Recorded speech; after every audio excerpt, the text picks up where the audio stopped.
Saya nak tanya kita hari ni, kalau kita mati hari ni, berapa lama duit kita akan bertahan? Bila hari ni?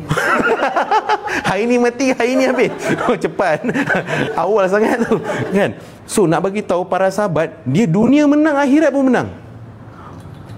Maknanya akhirat pun dah jamin syurga, dunia kaya tak habis-habis duit. Apa rahsia dia? Rahsia dia, ini cerita ni, cerita ni habis sini je tau. Jangan cerita kat orang lain, jangan cerita kat company lain. Nabi SAW bagi tahu, sesungguhnya ada sebahagian dosa yang tak boleh diampunkan dengan solat, tapi hanya boleh diampunkan dengan bersusah payah cari rezeki. Dan Nabi bagi tahu lagi dalam satu hadis yang lain, di padang mahsyar ada manusia yang dibangkitkan, wajahnya bercahaya seperti bulan di malam purnama. Sahabat tanya, ya Rasulullah, siapakah golongan tu? Ni mesti yang tahajud, ni mesti baca Quran, ni mesti zikir. Tak. Yang dibangkitkan wajah seperti bulan di malam purnama bercahaya adalah mereka yang keluar cari rezeki yang halal, membawa 3 niat ni. Pertama, keluar, dan kita datang hari ni kan kerja, supaya kita tak meminta-minta pada orang. Maknanya kita tak, kan ada orang jenis, pinjam 100, call mak, ibu boleh advance tak sikit ibu? Ya, ni bayar sikit lah, ni ala, ni apa, duit makan tak cukup lah. Call mak kita, call ayah kita, adik-beradik, kawan-kawan kita pun semua kan, meminta-minta. Nabi kata sesiapa yang meminta-minta, dia akan membuka pintu kefakiran. Sebab tu kalau korang jumpa kawan-kawan korang yang jenis macam suka meminta-minta kan, kalau kau jumpa lagi 5 tahun, dia still orang yang sama. Kerana dia dah buka pintu kefakiran. Fakir ni maksud apa? Tak cukup, miskin.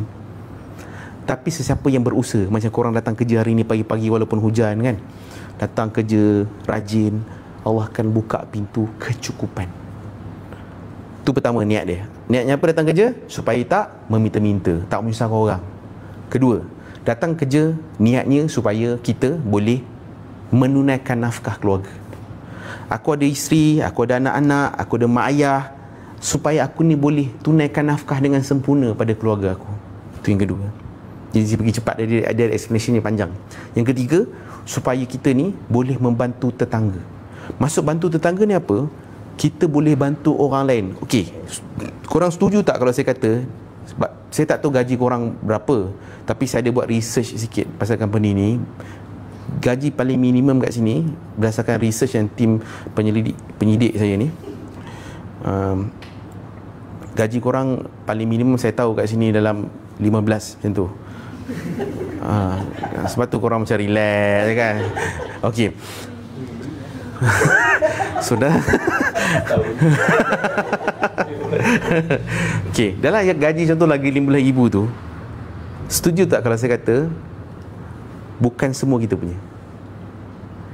Dalam 5,000 tu ada portion mak kita, ada portion anak kita, ada portion isteri kita, dan jangan lupa ada portion orang miskin kat area rumah kita, ada portion anak-anak yatim yang susah yang ada dekat sekitar rumah kita, ada portion adik-beradik kita yang susah.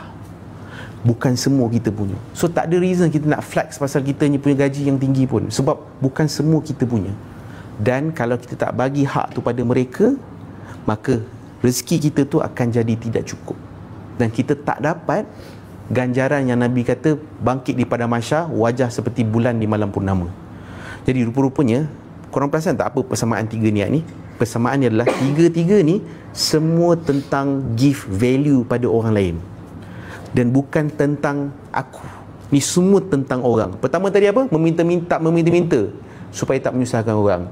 Menunaikan nafkah, ni pasal keluarga kita. Membantu tetangga, ni pasal bantu orang lain. So bila kita buat sesuatu untuk orang, kita buat sesuatu untuk serve orang, Allah akan bagi keberkatan dan kekuatan untuk kita bekerja. Dia memang, manusia memang dicipta untuk jadi khalifah kan. Jadi kita punya motivasi akan lagi dahsyat kalau kita buat sesuatu untuk tolong orang. Aku punya gaji bulan ni sebab aku nak bagi dekat rumah anak yatim yang kat ujung tu. Kalau korang, saya suggest lah, kalau dapat ada opportunity kan, kalau korang boleh pergi beberapa rumah-rumah anak yatim, ataupun korang pergi bagi sumbangan kat rumah-rumah orang miskin kan, kita akan realise kita ada banyak tanggungjawab. Kita nak tolong orang luar kat luar juga. Bukan takat kita nak settlekan diri kita dan keluarga, tapi ada orang kat luar yang sangat memerlukan. Korang kena try pergilah. Saya ingat korang pernah pergi. Korang kena kerap pergi, jumpa orang miskin, jumpa anak yatim, jumpa orang susah. Korang akan syukur banyak dalam hidup. Kat KL kita rasa semua senang kan. Hari tu saya pergi KL, saya collab dengan pusat pungutan zakat Selangor kan, bagi sumbangan, bawa beras. Biasalah bawa beras, bawa apa semua kan. Pergi kat tim saya, pergi kat rumah tu, kita bagi beras, menangis yang dalam rumah tu. Rumah dia saiz toilet rumah kita. Itulah rumah dia. Sempit gila. Situlah tidur, situlah makan, situlah toilet kat luar. Sedih gila. Dan bila kita bawa beras kan, dia kata, terima kasih sebab rasanya dah berbulan dah tak makan nasi. Saya berbulan tak makan nasi. Dalam kepala saya, bare minimum rakyat Malaysia ni at least nasi. Walaupun nasi kalau tak, kita paling sedih pun nasi, kicap, telur goreng, itu pun dah sedih. Itu dah upload kat IG story dah tu, minta sumbangan dah kan. Rupanya dia orang nasi pun tak. Macam mana saya tahu? Sebab saya pergi. Maknanya kalau saya tak pergi, saya tak tahu. Dan barulah kita tahu sebenarnya hidup kita bukan tentang kita je. Hidup kita tentang orang lain. Dan saya ada good news untuk semua. Kalau kita ni hidup, kita kerja kat sini supaya ada portion. Dia tak semestinya kena banyak. At least kita bagi. Allah bagi tahu melalui kalam Nabi sallallahu alaihi wasallam. Dalam satu hadis Nabi kata, sesiapa yang menghilangkan kesusahan manusia, Allah akan hilangkan kesusahan di dunia akhirat. Siapa yang mengangkat kesulitan manusia, Allah juga akan menyelesaikan kesulitan hidup di dunia dan akhirat. So kalau kita punya hidup tengah stuck, kita punya hidup tak semangat, hidup kita ni jadi macam lost, apa kita kena buat? Kita kena tolong orang.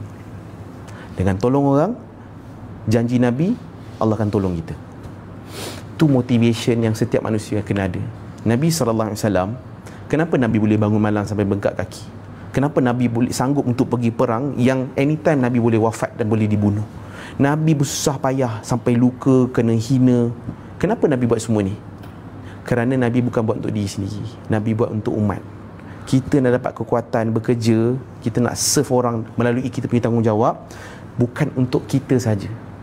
Cukup saya rasa dah ada program hari ni, at least kita tahu hari ni aku datang kerja bukan untuk aku je. Aku ada orang lain lagi yang aku kena serve. Ada orang lagi yang aku kena bagi value kat orang.